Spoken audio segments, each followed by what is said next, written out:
You know, it's a wild thought, but the very things that helped humanity survive for thousands of years might actually be what's leading us to the brink now.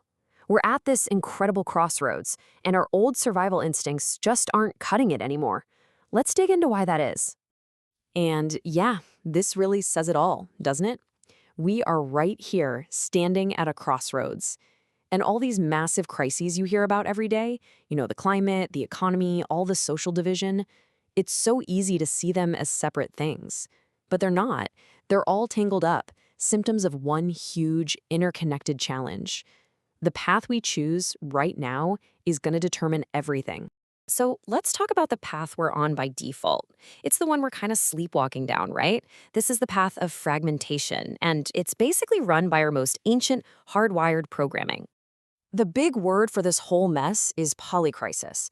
And it's super important to get this. It doesn't just mean we have a lot of problems. No, it means we have a network of problems that are all feeding each other. Think about it. Climate change causes droughts, which leads to migration. That puts a huge strain on governments, which then can't agree on climate action, which makes the climate problem even worse. It's this insane vicious cycle where one breakdown just makes another one bigger. And if you boil it all down, what is the polycrisis, really? It's what this quote gets at. It's a collaborative coordination failure under complexity. Okay, that sounds a bit academic, but what it means is simple. Our world got super complex and interconnected, like overnight. But our ability to actually work together, to coordinate on a global scale, it completely fell apart. So why? Why did it break down? Well, the crazy thing is, it's not some evil plan. It's us. It's our own biology. Our basic survival wiring is all about speed, control, and getting resources fast. And for thousands of years, living in small tribes, that programming was genius. It's why we're here. But now, in this massively complex, globalized world we've built, that same exact wiring has become our Achilles heel. And this is where it gets really dangerous because it creates this thing called the global fear feedback loop. Here's how it works. Things get uncertain, right? We all feel it. That uncertainty triggers our deepest fear instincts. And when we're scared, what do? We fall back on what we know, short-term survival. We compete, we try to control everything. But here's the kicker. Those very actions, competition, control, they make the world more fragmented, more unstable. And that, of course, just makes the polycrisis worse, which creates even more uncertainty. You see the loop? It's a spiral that just keeps feeding itself. This quote just hits the nail on the head.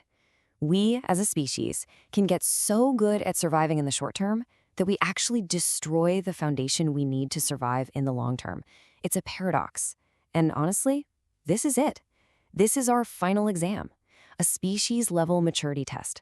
Can we grow up? Can we move past these short-term, fear-driven instincts? Okay, so if that's the path we're on, what's the alternative? Well, that brings us to the second path, the path of collaboration. And let's be really clear here. This isn't some nice, fluffy, utopian idea. It's being presented as a stone-cold, practical requirement for survival. It's an upgrade we have to make. I love this comparison because it's so clear. Look at our old toolkit on the left. Competition, extraction, us versus them tribalism, top-down control. Sound familiar? Yeah, that's what got us here. Now look at the new toolkit on the right. Synergy, regeneration, collaboration, coherence. It's not just a tweak, it's a complete upgrade of our global operating system. So what's the core skill we need for this new path? It's something called conscious collaboration. Now, that's more than just working together nicely. It's a really structured way for all kinds of different people and groups to team up, but with a few crucial differences. First, you're always aware of the whole system you're working in. Second, you build real trust and integrity. And third, everyone is aligned around a shared purpose, in this case, the health of the entire planet. And that really is the bottom line, isn't it? The only path that actually works from here on out is this idea of conscious collaborative synergy. I mean, think about it. No one country, no single tech billionaire, no one group has the answer. It's impossible. We either figure out how to evolve together and work in sync, or we all go down with the ship of fragmentation. It's that stark. Okay, so that all sounds good in theory, right? Conscious collaboration, synergy. But how in the world do you actually do that? How do you get 8 billion people on the same page? Well, that's where the next part comes in. We have to talk about building the actual infrastructure for a new future. This is such a key insight. Our problem isn't a lack of solutions. We have brilliant people, incredible technologies, amazing ideas all over the world. It's like we have all the puzzle pieces.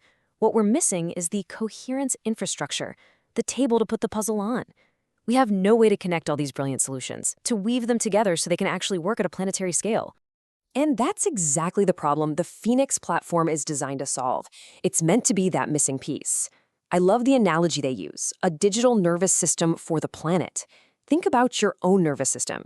It senses what's going on, it processes all that information, and then it coordinates a response so your whole body works together.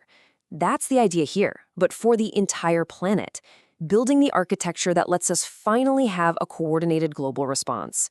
So, what would a system like this actually do?